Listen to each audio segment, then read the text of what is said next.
brought your camera. I did. You guys send your videos? Yeah. Is that all right? Yeah. As the saying goes, if you've met one person with autism, you've met one person with autism. When people say, oh, it's a spectrum disorder, they're not joking. Hi, camera. What's up? Along that spectrum, there's a variety of struggles. You have some, young adults that are completely nonverbal. And then you've got kids who, may be extremely verbal and extremely bright, but they struggle with extreme social anxiety. A lot of people don't know that 1 in 36 individuals are now getting diagnosed with autism. 1 in 4 individuals with autism are socially isolated. There's high rates of depression. 85 to 90% are unemployed. There's a huge need in this community for services for individuals once they transition out of high school, which is around anywhere from 18 to 21 years old. They had nowhere to go and nothing to do. We want people to know what it means to have autism and what it means to have an intellectual developmental disability. Sometimes these day programs are just, for a lack of a better word, high-end babysitting. They're not engaging the participants. They're just kind of keeping them busy and keeping them occupied without really finding out what their passions are, what their loves are, what they really want to do. So we created this space, initially starting out as a social opportunity, a place for people to hang out and meet friends and have fun. And then there came the need for what are we gonna do during the day? So we started really looking at what are some opportunities for people to continue to engage in social opportunities and connections and have meaningful activities during the day. So I was diagnosed with autism near the age of 4. Technically, I didn't really know anything about it until one of my parents were telling me that I was autistic, and I didn't really know what it meant, but I just thought maybe it was like name calling or something like that. Not only that I didn't really interact with kids that much, but I was struggling academically as well. My disability is Revel syndrome.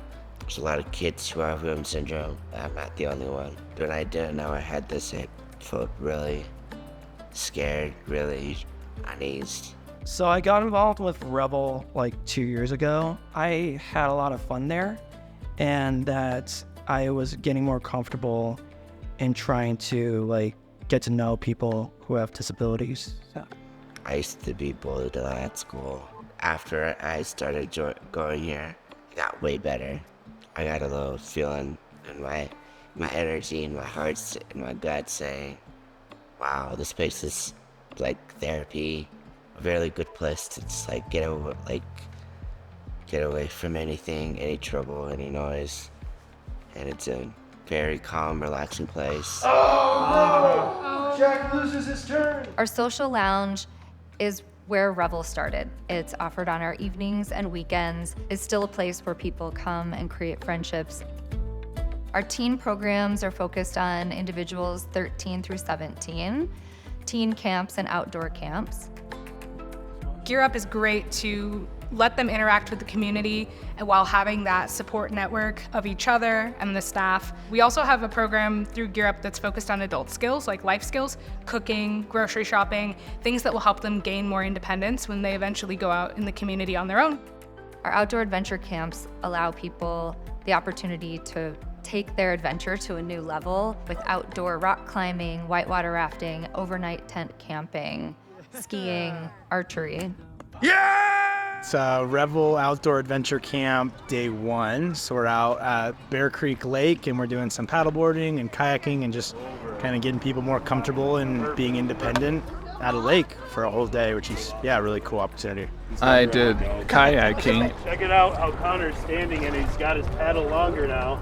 And I like standing on the board. I saw you out there relaxing. Yeah, relaxing. I paddled first time, I got nervous a bit. I think Rachel tried to stand up, took a little swim, had a little out-of-boat experience. Trying to stand up, but then lost my balance and fall in the lake. Then Noah will come to help me get me back on my paddleboard. Still not good at balancing yet. In true Reveler fashion, Noah was able to go out and help his friend, and they really take care of each other, and they're there for each other, and they're there to, just be friends and do like everyone does when they go out to the lake. Creating an inclusive workplace environment is not just creating an inclusive environment for neurodiverse individuals, it is for all employees. With the high rates of unemployment of neurodiverse people, we started looking into partnering with businesses. When Eric came to Revel, he was participating in the adventure camps and then in Gear Up. He kept coming and talking with us about how much he wanted to be included in the workspace and how much that meant to him. Brooke reached out and wanted to let us know she had a candidate that she thought would be a great addition to the team. Eric, every day that he comes to work, he just brings a positive light into the work environment. Anytime I know someone's having a bad day, I just kind of send them to Eric to go and talk to him, and I know that he can make him laugh and he can make him have a good time and just be thankful for their job every day. The reason that I have a part-time job at the Post is to be more comfortable, getting myself out there, just to get out of my comfort zone, trying to let people know who I actually am. I hope Revel is able to get out to more restaurant groups. You know, I think this is such a very fun and unique program that you don't hear in the day-to-day, I think, workforce. And I think it just opens the door for so many opportunities for not only them as a company, but for other companies that want to do a partnership with them. We couldn't do what we do without our amazing staff. Every day, they walk through the doors, they're excited to be here, they're excited to be with the Revelers, and it really shows. They bring joy, they're limitless, they create community, and show up every single day to break barriers and create Revel and make it what it is. Their proactivity is amazing because most programs are reactive. You know, you get that phone call that says, oh, they're having all these problems. It's like, no, I get a phone call that says, hey, we're noticing this trend and let's do this to help stave off any major, meltdowns or any major behavioral issues. And one of the things that they're working on with Connor is how to manage his anxiety. And I think he realizes that it's a safe space, that if he's feeling anxious, he's not going to be punished for it. So I know here at Revel, they've been working on particular coping strategies. And when Connor's aware that he's getting anxious, okay, I'm getting anxious. What can I do to relieve this anxiety on my own? This place helps me a lot with a lot of things I've been going through, like school,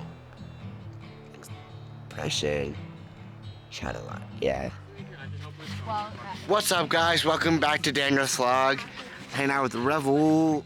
Not all of our individuals with autism and intellectual developmental disabilities know that they may be experiencing or in need of mental health services. People with autism, they experience greater than average mental health concerns.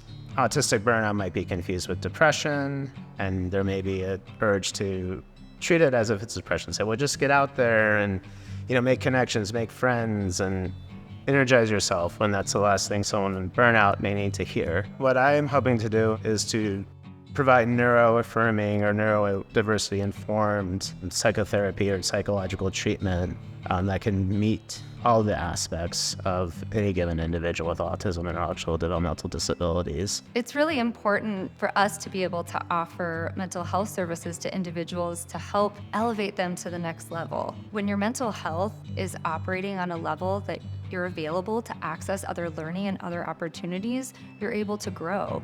A lot of our Revelers express that one day they want to have a partner, get married, maybe even have children, and I don't think that's impossible for them. I'm currently single at this moment, but I am willing to get a girlfriend soon. And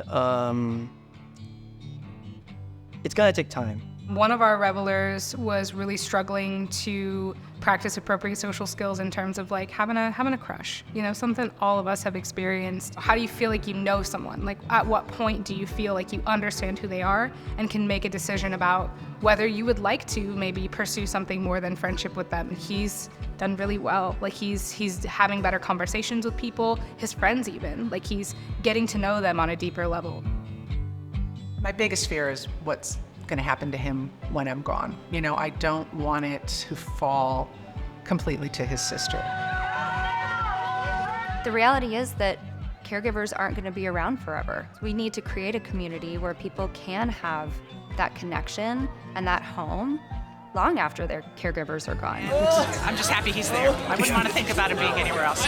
Revel has been a huge win in my life. I really feel like this is home now, and a lot of that has to do with the fact that Connor just really fits in here at Revel. I've found a program for him that I feel like he can grow with it. You know, it's not just for the right now. I see Revel, you know, especially down the line, if there's more job opportunities and possibly a residential opportunity, I see him growing old with Revel. I was diagnosed with autism spectrum disorder when I was 5, and I honestly was hesitant for a while to consider this field and to consider, doing ABA therapy. But the way we do it at Revel is different. It's assent-based. It values their autonomy. It really considers who they are as individuals and their individual needs. It's about embracing what makes them them and helps them be better. People always use that old adage, oh, you had Connor because you were a good person, therefore you had a child with special needs. And I think it's the other way around, that I became a better person because of who he is. I think there's no limit for them, and I hope that there's no limit for me either. And I think being part of Revel has really helped me sort of embrace that in myself.